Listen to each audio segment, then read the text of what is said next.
In 1987, a group of television enthusiasts claimed they had discovered a channel that didn't officially exist. On their televisions, between static and dead frequencies, a signal appeared. It called itself Channel 19. According to official broadcasting records, no such channel has ever been licensed, registered, or acknowledged. Today, we will dive into the story of the broadcast that shouldn't exist, a signal that appeared and disappeared without a trace, and yet, left behind a trail of evidence too disturbing to ignore. The first reports of Channel 19 surfaced in November 1987 in the state of Ohio, USA. Viewers flipping through channels late at night claimed to have stumbled upon an unmarked broadcast. No logos. No commercials. No official identification. Instead, what they saw was a black and white test pattern that pulsed irregularly, accompanied by a low droning tone. At first, most dismissed it as simple interference, a neighboring station bleeding through. But as more people tuned in, they began to notice patterns. Every 19 minutes, the tone changed, replaced by a robotic male voice reading a series of numbers. Example logs recorded by enthusiasts. 19. 47. 3. 19. 0. At the time, the numbers made no sense. But years later, digital analysis suggested they were coordinates. Coordinates that pointed to empty fields, abandoned industrial lots, and in one case, a cemetery. One VHS tape, dated November 23, 1987, survives. The footage is grainy, distorted, but clear enough to see a broadcast that lasted 11 minutes and 40 seconds. The recording shows a plain black screen, interrupted only by white text. Channel 19, return. The test pattern fades. A camera shot appears of what looks like an empty living room. Furniture is minimal. A single chair. A clock on the wall. The clock shows 3:19 a.m. After exactly 19 seconds, the chair is suddenly occupied by a blurred figure, motionless, facing the camera. The audio track reveals faint breathing, then the same robotic voice. Do not adjust your set. We see you. Between 1987 and 1992, more than 73 people reported encounters with Channel 19. Some only caught static with occasional voices. Others saw what they described as impossible images, highways with no cars, stadiums without people, and one report of a hospital hallway where all the clocks read 3:19 a.m. A family in Cleveland claimed that after watching the broadcast, their own television turned itself on at 3:19 a.m. every night for 2 weeks straight, always tuned to Channel 19. Another man in Akron stated that the broadcast addressed him directly by name. His VHS copy is missing, but multiple witnesses remember the chilling phrase. Joseph. Sit down.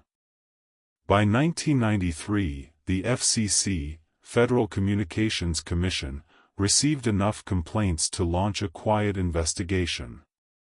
Officially, no records of Channel 19 exist. Unofficially, leaked documents reference it as Signal Interruption Case File #19A. The documents allegedly conclude: no licensed broadcaster operated on frequency 187.25 MHz in the region.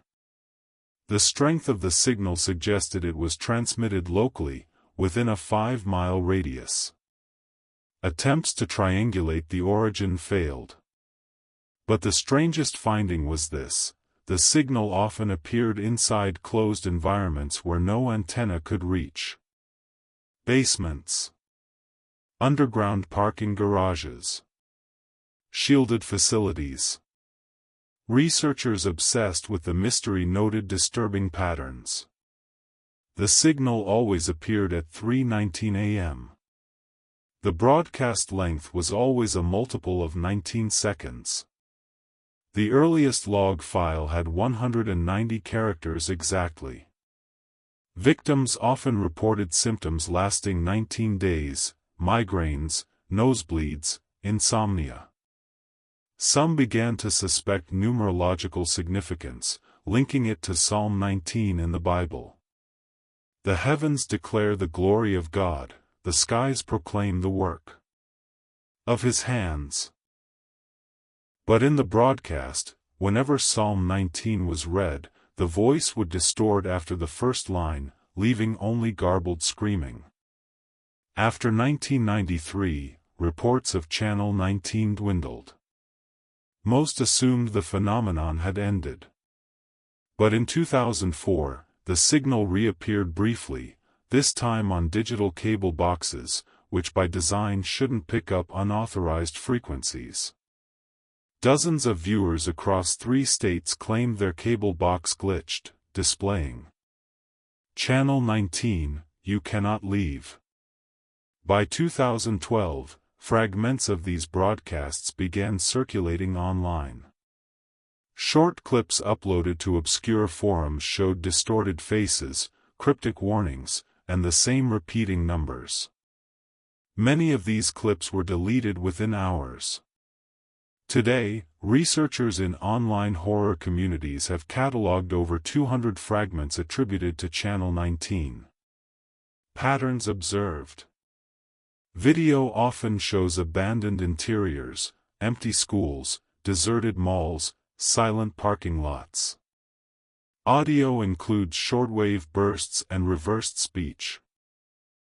Some clips show viewers' own reflections, distorted as though filmed from inside the screen. Analysis of one fragment revealed metadata claiming the file was created in 1973, 14 years before the first official sighting. Several theories exist. Pirate broadcast, local pranksters hacking frequencies. But this fails to explain appearances in shielded rooms and digital boxes. Government experiment. Some believe Channel 19 was part of psychological warfare research, testing subliminal control through TV. Cross-dimensional signal. A more fringe theory suggests the broadcast is not from Earth, but a parallel reality bleeding into ours. Collective hallucination. Skeptics argue mass hysteria, fueled by rumors. Yet the consistency of the data, the timings, the numbers, suggests something more tangible. I'll end with this. Last year, while researching this very story, I scanned through dead frequencies at 3 a.m. At 3:19 exactly, my monitor flickered. For less than 3 seconds, I saw the text. Channel 19, return. And then it was gone. Was it coincidence? Interference?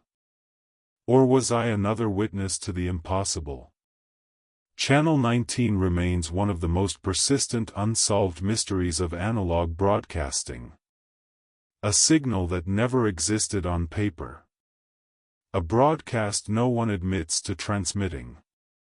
And yet, too many people remember it, too many tapes still survive, and the evidence keeps resurfacing. So tonight, when you flip through channels, and you hear static at 3:19 a.m., ask yourself, are you tuning into a dead frequency? Or is Channel 19 tuning into you?